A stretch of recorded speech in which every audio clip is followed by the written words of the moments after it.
Welcome to the Teen Life Podcast, where we believe that teenagers are not a problem to be solved, but we are here to help equip teenagers through the power of connection.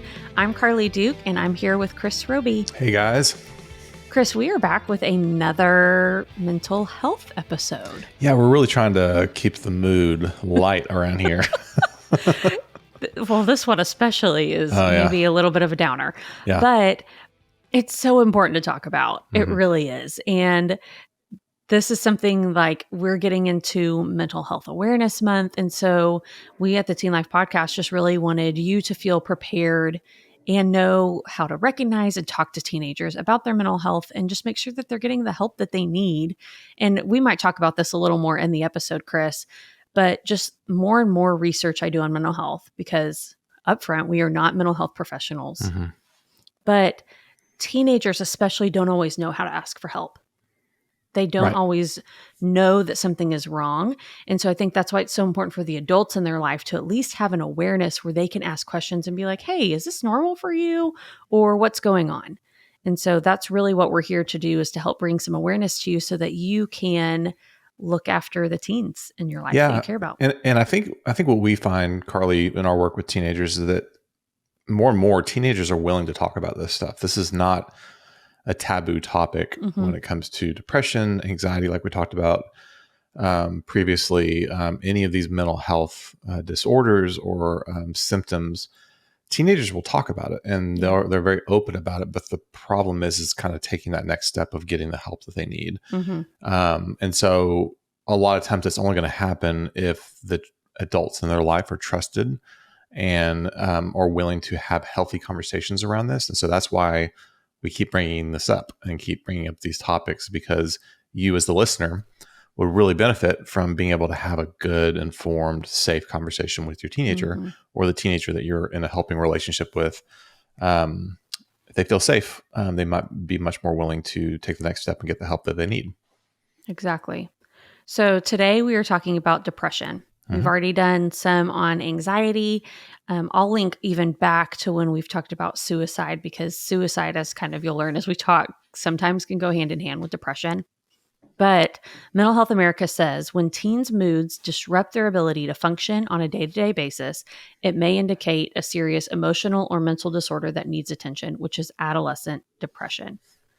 So, I think what's key there is it disrupts their ability to function. And so it's more than just feeling sad or feeling down.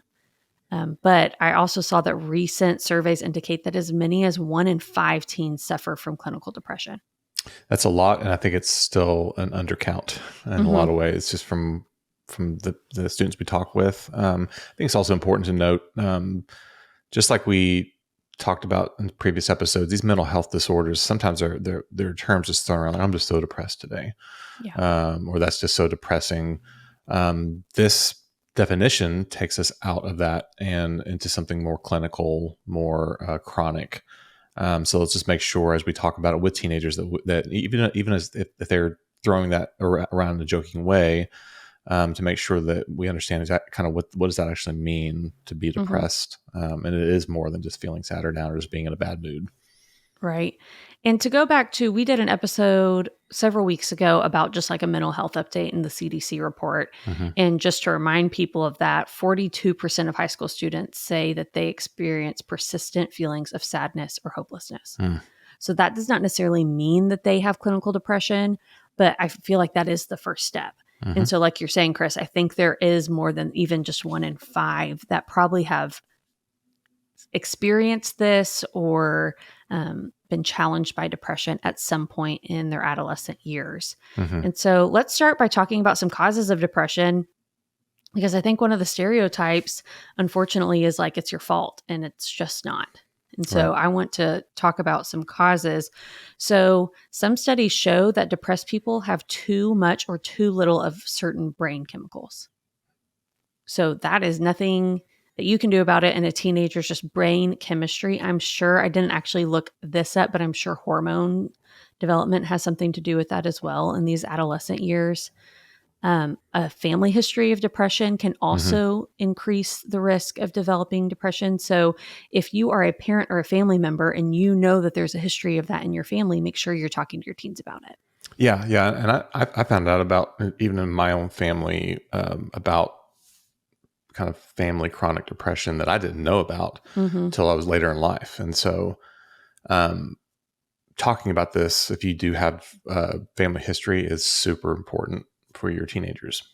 Yes. And like you said, Chris, I think this generation is more willing to talk about it, but like our grandparents' generation did not. It is not something that was discussed. So you might not even know that there was a history of that in your family if they weren't willing to talk about it. And they probably called it something different too. And so, dated terms that meant depression can sometimes cloud over what was really happening.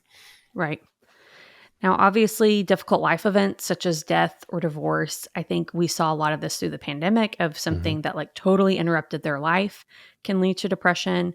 Side effects of some medications. I think we brought this up with anxiety too. So if your teen is on a medication that might have one of these side effects, talk to their doctor about it. And that's something worth looking into. And then some teenagers just have these negative thought patterns that can lead to kind of depressive episodes or lead to just like kind of being in their head all the time. Now, some things I want people to note. Depression can be difficult to diagnose in teenagers because I think often adults assume or expect, that's the word I'm looking for, expect teenagers to act moody. So when they see a teenager whose mood changes and they're suddenly sad, they're like, oh, they're just being a teenager. Yeah, it's kind of hard to separate that out sometimes from maybe what might be normal teenage behavior. And then, as I kind of said in the beginning, teenagers don't always understand or express their feelings very well. So they might not even be aware of the symptoms of depression, or they might, I don't know, not know like, hey, this is something I need to bring to an adult because there's something else going on here. And so that's something to be aware of. I also think just from the reading that I did, even from the perspective of teenagers, they might feel like they're alone, or like no one understands. They might blame themselves or think that it's something that they've done wrong. And that can lead to hopelessness, which then can lead to a risk of suicide. Yeah. If they feel like there's no getting out of it, I can't talk to anyone. This is just my life now. And so that is something that we need to watch. And then also depression can start small. It's not always like this big like red flag. It can start really small and then build. And so catching it really early is very important and very helpful as well. Now, symptoms are interesting, Chris, because there are a lot. And so I'm going to read some of these. I might skip around just because, I don't know, it's hard. I will say not everything, a lot of stuff that I read said that these are particularly important to pay attention to if they last more than 2 weeks. Yeah, I was gonna jump in and make sure we note that, because that's kind of where the difference comes between just being moody and where we really need to start paying attention. So if your teenager just has a few rough days, that's a lot different than if this is an ongoing, these symptoms that we're about to work through. And I think really where we pay attention is just a sudden change, right? So something out of the ordinary where all of a sudden they're waking up and just not talking, or any of these, just a sudden behavior change. And you'll hear this a lot in schools. This is how a lot of students get to our support groups, is that there's just a change, something out of the ordinary, and it persists. And so that's where we want to start paying attention to some of these symptoms that Karlie's going to work through. Yeah, I think that's so important to point out for parents and for teachers or school staff members, because they could just be having a bad day. And so you don't want to make an assumption of like, oh, they're depressed because they did this one thing. And Karlie and Chris said that was a symptom of depression, because you don't know what else happened in their day, especially if you aren't seeing them all day and you don't know what happened previously in their days. Right. For example, if you're a teacher and you're not sure what happened in the class before them, there might be a reason for that. And so that's also where good questions are so helpful coming into this, and asking questions and clarifying like, hey, how long have you been feeling this way? That's an okay question to ask. But some symptoms, poor performance in school, especially like Chris said, if that's a change, if they were doing well before and then start performing very poorly, if they withdraw from friends and activities, if there's this like lingering sadness, hopelessness, like the kind of the blues of just kind of being down, lack of enthusiasm or energy, motivation, anger and rage can also be a symptom, or overreaction to criticism, maybe feelings of being able to like meet standards. Poor self-esteem and guilt. Like I said, a lot of times teenagers might feel like it's their fault that this is happening. Indecision, lack of concentration, forgetfulness, restlessness, changing in their eating or sleeping habits. Substance abuse is one that I saw over and over again because a lot of times they are trying to cover up their feelings of depression and sadness. And so they'll try to mask that with substance abuse or alcohol abuse, problems with authority, and then finally suicidal thoughts or actions. And so, like I said, that's a lot. There are a lot of symptoms. If you're seeing several of these and if you're seeing them last for a long time, it might be worth asking questions. I'm also going to link a mental health screening. I think it's from Mental Health America, but I'll put it in the links in our show notes. But it's not a diagnosis, it's just a screening. But it could be a way, it's online, if you're trying to figure out like, do I need to seek professional help for my teenager? It could be a good first step that you take first. That's super helpful. Yeah. So if you think your teenager is depressed or a teenager in your life is depressed, here are some thoughts and some ideas for what you can do. And the first is to seek professional help. If you really do think they're clinically depressed, it can worsen. It can become life-threatening if it's not treated and if it's not addressed. And so we are all about seeking professional help if you need it. Absolutely. I also think, unfortunately, sometimes teenagers might refuse treatment. And so you also might need to seek professional advice if that's the case. Like if you're like, I am just almost positive my teenager's depressed, but they won't go see a counselor. They won't talk to me. It might be helpful to seek professional advice and maybe even call a counselor and be like, hey, here's what's going on. Can you give any advice on how we can get them there and what that can look like? And it might look like a hotline. It might look like an online thing that they can do. I'll post this information too, but there are free helplines that will give referrals in your area. You can also text for referrals. And so you can get it like if you need to find a totally third-party person that your teenager feels like is not connected to anyone and their community, you can do that. But like I said, maybe a first step is texting a hotline that they can do on their own and not have to like go in person to a counselor. I'll also say too, to throw this in, if you listen to this podcast for a long time and, we become voices you listen to and you want to reach out to us to ask, hey, who do you guys know, especially like in the DFW area or, people we're connected with across the country. That's one of the things we really love to be able to do is to connect students with trusted counselors, folks that we know. And if we don't know someone, we'll know someone who knows somebody. So, obviously reach out, send us an email or a message over social media. We'd love to help out with that. And you might be asking yourself like, so, what are some common treatments? If my student is going in for professional help, what are some techniques, methods that they might participate in? Psychotherapy is one of those that provides teens an opportunity to explore events and feelings that are painful or troubling to them. Psychotherapy also teaches them coping skills. And so that's more of a clinical intervention. Also clinical is cognitive behavioral therapy. Helps teens change negative patterns of thinking and behaving. And really teen life with our support groups, just the way that we approach, even though we're not counseling as a support group, we are based in that cognitive behavioral therapy tree. And we really do believe a lot in that methodology. Interpersonal therapy focuses on how to develop healthy relationships at home and at school. So really focusing on those relationships. And then sometimes medication is a great tool. And a lot of times doctors will kind of ramp up, try to find different medications that will help with kind of the brain chemical imbalance that Karlie mentioned earlier in the episode. Mm-hmm. And then finally, outside of just professional help, like we've talked about, I think listening is so important. Just being there and listening to them, reminding them that you're there for them and that you love them and that you're proud of them no matter what. I think we talked a few episodes ago about being a non-anxious presence, but I also think in the context of depression, like pointing out the good, being quick to not blame or shame, but pointing out the good and having them think of what is good that's happening. What were the good parts of your day today? What are you looking forward to? And kind of helping them reflect on stuff like that. I also think helping them set healthy routines and boundaries can be helpful when they know what's coming. That can help sometimes with this cycle of depression. And then finally, if you can, get outside and do something that you both enjoy.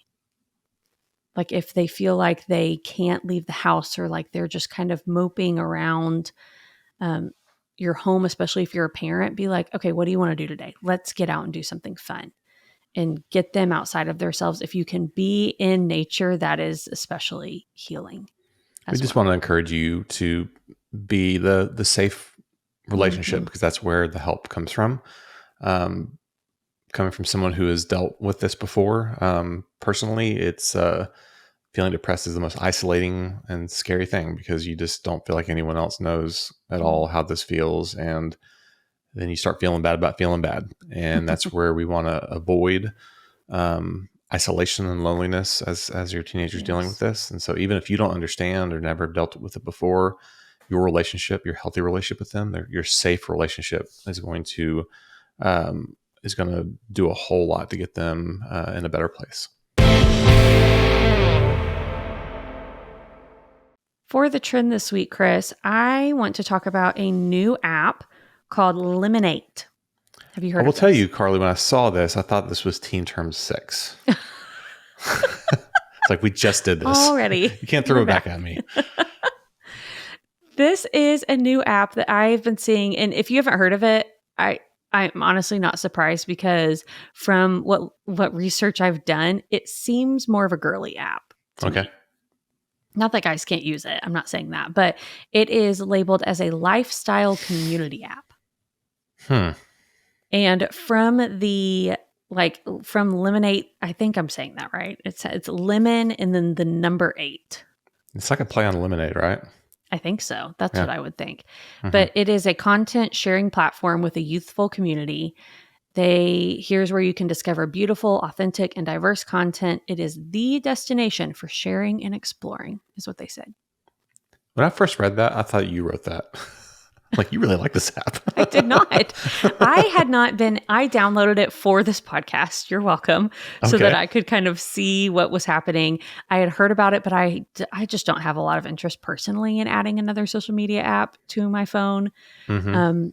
But I kind of did some digging around. But what is so interesting, and this is where it makes sense that it's being pushed so big right now, it is owned by ByteDance, which is the same people who own TikTok. And so it's really being pushed on TikTok now, especially because if you've been keeping up with the news with the lawsuits / I don't even know what all is happening with TikTok, that they're looking to ban TikTok in the United States. And so they are trying to push their other app of like, hey, come over here and hang out with us here too. Interesting. And so that's why I think so many people have been talking about it and they're trying to get these big influencers on it. Like, I don't have a lot of friends necessarily, I think, that are talking about it, but any people that I follow that have a lot of followers, even on Instagram, have been trying to move to Lemon8 as well and take advantage of that. So it's not new. It launched in 2020 in Japan, but it is newer for the United States. Okay. But I read that has accumulated 17 million downloads globally since its launch. And so it is a fairly big decently popular, yeah. Yes. So it says that it's for 12 and up. It allows you to compose text, edit photos, create videos. They provide like the templates and the stickers, kind of what you would see in a lot of other apps. And then similar to TikTok, they have a For You section that recommends things for you based on what you've liked. Or you can go to kind of your following page in that. Now, just for an overall feel, if you're wondering, this is very much a mix between Instagram and Pinterest. Okay. It is very curated. It is very filtered. It is very perfect. Like, this is not necessarily where you're coming to get authentic community. But when you log in for the first time, so if you're wondering, like, what would this look like if my teen has it? It's going to ask you for your birthday. It's going to ask you for your preferred pronouns. And then it's going to ask for your interest. And so this is where it comes in, where I said it might be more of a girly app, because the interests that it gave me to choose from were things like fashion, makeup, food, wellness, travel, home, pets. But a lot of them seemed more geared toward our girls. Gotcha. Which is interesting. But just from, it doesn't necessarily seem, we'll keep up with this and let you know if my opinion changes on this. From what I'm seeing and what I'm reading, it doesn't necessarily seem dangerous or scary, like something like when Snapchat came out, people were really worried about.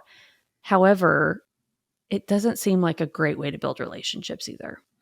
They're calling it a social media. It just seems like a content consumption platform. Yes, is what it seems like to me. So, but it might be, if your teenager likes content like that, maybe they're putting it out. It's very much like you'll see videos where they'll tag things and you can get links to clothes, or they'll list out steps to a recipe, that kind of stuff. Mm-hmm. So it might be worth asking your teenager if they've heard about this. If they are big on TikTok, they might have heard about it. If they follow a lot of influencers, they might have heard about it. But it's just a new app to keep your eye on. Okay, finally, for the tip, I'm going to give even you a little plug here, Chris. Yeah. We have mentioned this podcast before, but it's the Next Gen Now podcast, and it is a podcast put on by the church that Chris and I go to, the Hills Church. And similar to us, they've been doing this mental health series on their podcast, and they've had mental health professionals come on and talk about different ways to help with mental health. And so if you are looking especially for some podcasts from a spiritual perspective on mental health, they are great resources. And then Chris also was on the podcast. Yeah, Karlie let me lead the podcast for a day and go do that. Yeah, I had to promise to come back. I did. I let you. I like that. Let me. Yeah. I don't mess around. But yeah, so I had the opportunity to be interviewed. They call it a bonus podcast, which I guess makes me feel good. But we talk through a lot about teen life, about the nonprofit that we work with and are passionate about. And it was a real privilege. It was a lot of fun to be interviewed and not to interview. And so it was cool to be on that side of the mic. But that podcast will have dropped by the time this episode airs. But look for that link in the show notes and check it out. Let us know what you think. Yeah. We obviously don't want you to go anywhere, but we'll share podcasts, listeners. So if you want to go listen to them too, on top of Teen Life, you can. Absolutely. And with that, that's a wrap on this episode. We hope that you're already subscribed, but if not, go subscribe in your favorite app and review us there as well. Follow us on social media. Kelly does a great job of posting resources and other things. So videos of me and Chris and little clips. And so that's a great place to get more information on how to connect with teenagers. And then if this is an episode, especially the depression part that you think a friend needs to hear, text them this episode. That's the easiest way to share it. And with that, we'll see you next week.